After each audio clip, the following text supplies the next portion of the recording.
Chemistry நல்லா இருக்கு. நல்லா பெர்ஃபார்ம் பண்ணிருக்கா. 5 கொடுக்கலாம். நல்லா தான் இருந்தது. நல்லா மணிகண்டன் சூப்பரா கெமிஸ்ட்ரி எப்படி ஒர்க் அவுட் சூப்பரா எல்லா பாட்டுமே நல்லா இருக்கு. அதுதான் டாக்ஸிக் ரிலேஷன்ஸ் பத்தி பேசியிருக்காங்க. நல்லா இருக்கு. எல்லாமே நல்லா இருந்துச்சு. இல்ல கொஞ்சம் கண்டென்ட் இருக்கு. ஸோ அதனால கேட்டா கடுப்பா தான் இருக்கு படத்தை பார்த்தா. ஃபேமிலி ஆடியன்ஸ் கொஞ்சம் கஷ்டம் தான். அடல்ட் கண்டென்ட் இருக்கு ஆனா ஃபேமிலி, அதனால தான் ஃபேமிலி ஆடியன்ஸ் பார்க்க முடியாது. படத்தை பார்க்கலாம், சிங்கிள்ஸ் பசங்களாம் வந்து பார்க்கலாம், நல்லா ஃபன்னா போகும், கனெக்ட் ஆகும் உங்களுக்கு. பட் அந்த ஃபேமிலி ஆடியன்ஸ்லாம் பார்த்தாங்கன்னா கொஞ்சம் பாட்டு, அது நிறைய பாட்டு இருக்கு, அதனால தான் படம் கொஞ்சம் லேகா தெரியும்.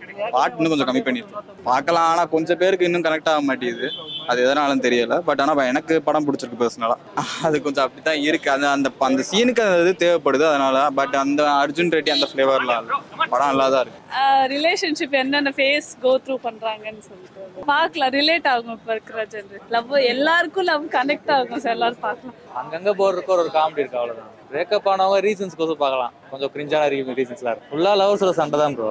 நிச்சயமா பார்க்கலாம். ஹீரோட கேரக்டர் ரொம்ப டாக்ஸிக்கா இருக்கு. ஆமா, டாக்ஸிக்கா தான் ப்ரோ இருக்கு. நல்லா இருக்கு. எல்லா லைஃப்லயும் இந்த மாதிரி ஒரு கேரக்டர் இருப்பாங்க கண்டிப்பா. அதே கேரக்டர் அங்க இருக்கு. நல்லா இருக்கு படம். 10க்குனா ஒரு 8. மீதி இருக்க 2 வந்து தெரியல. 2 10க்கு 10 போட்டா ஆஸ்கார் வேல் போயிடும்ல, அதனால தான் 8 போட்டேன். ரிலேஷன்ஷிப்ல இருக்கீங்க, லவ் பண்றீங்கன்னா நீங்க கண்டிப்பா பார்க்கலாம். நல்லா இருக்கு. இல்ல லாக் ஆகல, எனக்கு எதுவும் ஃபீல் ஆகல. அவரு சூப்பரா பண்ணிருக்காரு. ஆமா, நல்லா இருக்கு.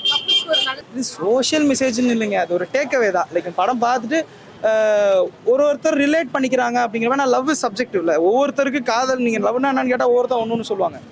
அப்படிங்கிறப்ப அது ரொம்ப சப்ஜெக்டிவான விஷயம். அப்படிங்கிற பொழுது பார்க்குறவங்களுக்கு வந்து அவங்களோட லைஃபுக்கு எடுத்து அவங்க எப்படி ப்ராக்ரஸ் பண்ணிக்கணுன்றது தான் டேக்அவே தான். மெசேஜ்லாம் காமனாக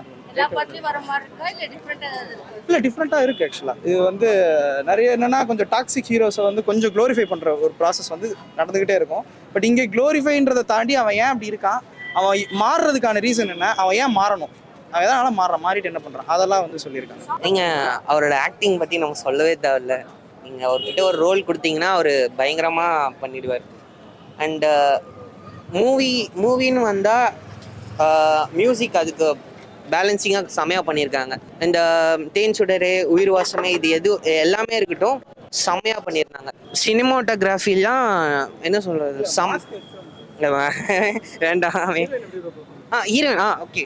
அதே மாதிரி இப்போது நம்ம எல்லா மூவிஸும் பார்த்துருக்கோம். சும்மா ஓகே ஒரு ஹீரோயின் ரோல் இருந்தால் போதும் அப்படிங்கிறத தவிர்த்து இந்த படத்தில் வந்து லீட் ரோலுக்கு, அதான் ஹீரோ ரோலுக்கும் ஹீரோயின் ரோலுக்கும் அப்படியே பேலன்சிங்காக ஸ்டார்ட் டு எண்ட் வரைக்கும் பேலன்சிங்காக கொண்டு போய் முடிச்சாங்க. சூப்பராக இருக்கும்.